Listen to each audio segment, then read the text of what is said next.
Hi everyone, here's what's bothering me today.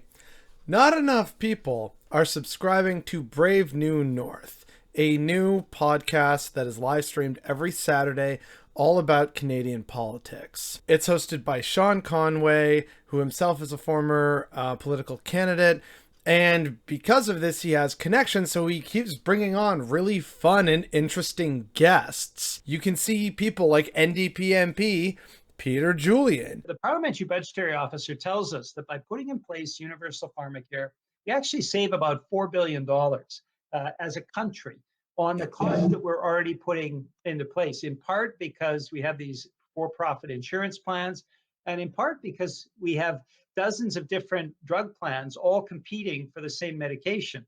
And the New Zealand example is very indicative that you have bulk purchasing, you lower the costs of pharmaceuticals. So it actually costs $4 billion less to put into place pharmacare than the existing patchwork that leaves 10 million Canadians out. You see Ontario MPPs like Suze Morrison of Toronto Centre. When people say our economy is doing well, what they mean is the stock market is doing well. Yep. The TSX is doing well. Yep. The billionaires are getting richer. They are doing well. What they don't mean is the unemployment rate is coming down.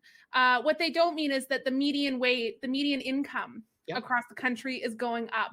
We aren't measuring homelessness as a measure of economic stability. We aren't, or economic prosperity. Hell, I've been on it. It was so jarring during the election of Erin O'Toole as Conservative leader, where there's the man, I can't remember his name right now, and he's the leader of Ontario Proud, talking all about, we're for the working class, and he's drinking one of the most expensive bottles of champagne that you can buy anywhere on the market.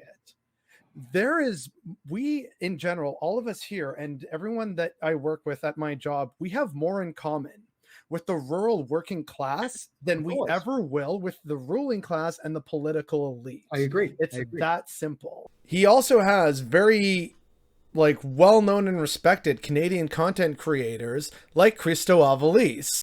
Again, I think there's an important, point raised here, which is Trump was never necessarily banned for a lot of his hateful speech, right? He's been hateful on Twitter for longer than his presidential run, I assume, but was banned when you could make a reasonable argument that he was inciting violence. And at least under Canadian law, the incitement of violence is not necessarily covered under free speech. And additionally, you can learn some Anishinaabe. If you're not going to engage in good faith with First Nations communities, I don't want to hear from you. Yeah. No. They need to show that Jogganosh the door. I'm sorry. Bye, Horgan. Wow, this is the first time somebody's spoken Anishinaabe on my show, and I am very pleased because, and for anyone listening, I would say that John Horgan is a bit of a kayak, but it is what it is. All in all, it's a great program.